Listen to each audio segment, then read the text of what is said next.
Here it is be bedtime, and I'm afraid to go to bed. Nonsense, Bridget. There's nothing to be afraid of.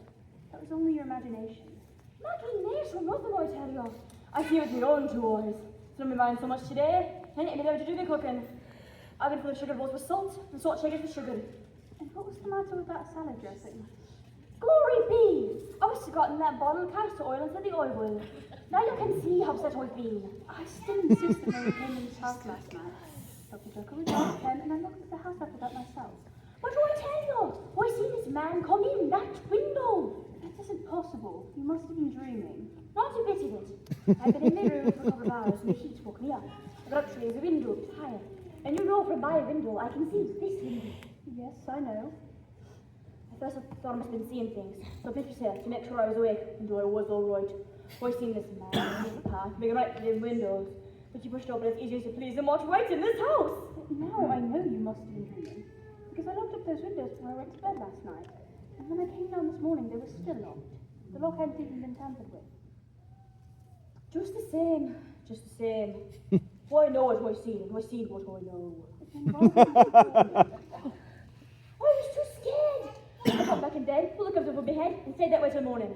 Did you hear any footsteps down here, as though someone were walking around? I'd not be able to tell you that.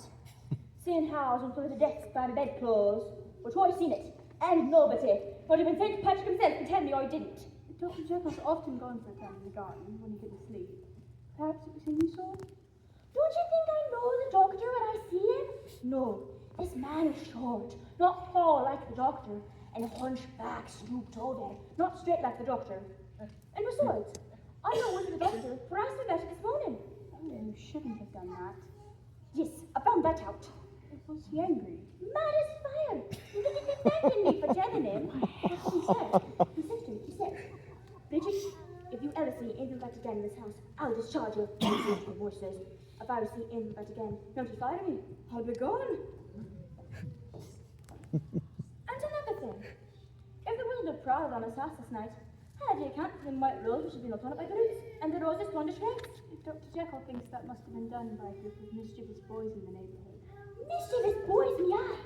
Was I boogie I seen last night, and nobody else. I tell you, Pauline, there's something funny going on around here. Were you telling us that the doctor's a changed man? Yes, he is. He's no more like the man I started working for 20 years ago than days like night.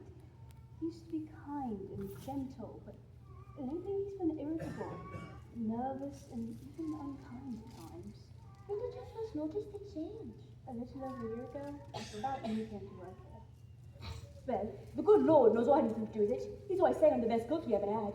No, you had nothing to do with it. I think his work had something to do with it. He started locking himself in that laboratory for days at a time. He'd even sleep in there. That is, if he slept at all. For the love of Mike, what's he doing in there? I don't know. Sometimes he'd ring for me to bring him a tray of food and a coffee, but he'd just open the door and take the tray. He wouldn't allow me in, which I thought was funny, because I used to go in that room the same as any other in this house. Do you mean that room that the Clintons have been here? He won't permit it. Well, maybe it's got a couple of skeletons in there, taking him apart and putting them back together again. I hear doctors do them things. I hardly think so. Well, if I thought we'd get out of this house, I would not stay here in a minute. No, I think he's experimenting with something or another.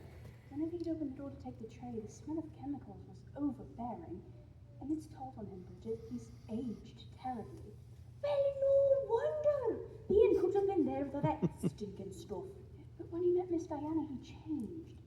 He was more like his old self again, and he stopped putting such long hours into his work. Well, there's nothing like love to take your mind off your work. But Miss Diana's been here for about 3 weeks, and she used to come every other day to have the doctor with them flowers. Do you suppose they had a fuss? Something must have happened, because he's gone right back to spending most of his time in that laboratory. And looking pale as a ghost. And there are times when he looks like an entirely different man. I tell you, Bridget, I'm worried about him. Well, where is he now? In there? If he was, do you think I'd be standing here gossiping like this? No. He's out for a walk and he's liable to be back any moment, so you'd better go no way, Bridget.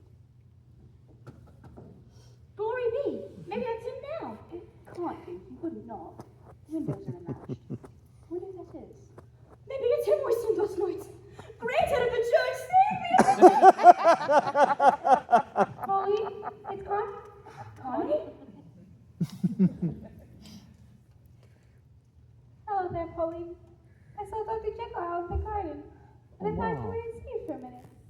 went to the cinema to see the grandest movie, Hearts Asunder, with the handsome actor, Patrick Chrysler. Oh, God, how I love that man. What's the matter with you, Bridget? You look like you're seeing a ghost. No, but I thought I saw. Don't you get on about my tennis with your first. You did, and it ain't funny. Bridget's been on edge all day long. She thought she saw someone come in this house last night. I don't think nothing about it. Oh, I know I did. A burglar? It couldn't have been. Nothing's missing. Probably just a prowler. Maybe it's that terrible man everyone's been talking about. What terrible man? Ain't you heard? No, who is it? Well, nobody seems to know just who he is. But they say he's a terrible man. He goes about torturing women and children. He never bothers no man, the coward. Maybe it's him I seen this night. Why didn't you phone for the police? I was too scared. Why don't they arrest this monster? They say they can't catch him. They go to the place they said he was and he isn't there. Someone else is there. In the place they said he was. How dare you? It's him! It's that monster! Bridget! Why? It's the doctor. Dr. Jekyll. How dare you turn my house into the rendezvous for the idle gossip of servants? Pauline, is this the sort of thing you permit as soon as my back is turned? Why, sir, I didn't know that you were going Not another word. Bridget, get below the stairs or up to your room we belong. Yes, sir. And if I ever hear you indulging in such nonsense again, I'll discharge you on the spot. Yes, sir. And you, whoever you are, get out of here. And don't ever let me find you in this house again. Yes, sir. I mean, no, sir. Goodbye, Pauline. And now, Pauline, perhaps you can explain to me why, after all these years in my employ, you have descended to backstairs gossip. Why, sir, Bridget was saying that she saw Yes, someone. I know. Because she's an ignorant woman who allows her imagination to run away with her. That is no reason why you should descend to her level. I expected more of you. Yes, sir. I'm very sorry, sir, and it won't happen again. See that it doesn't? Shall I close up for the night, sir? Yes, Pauline.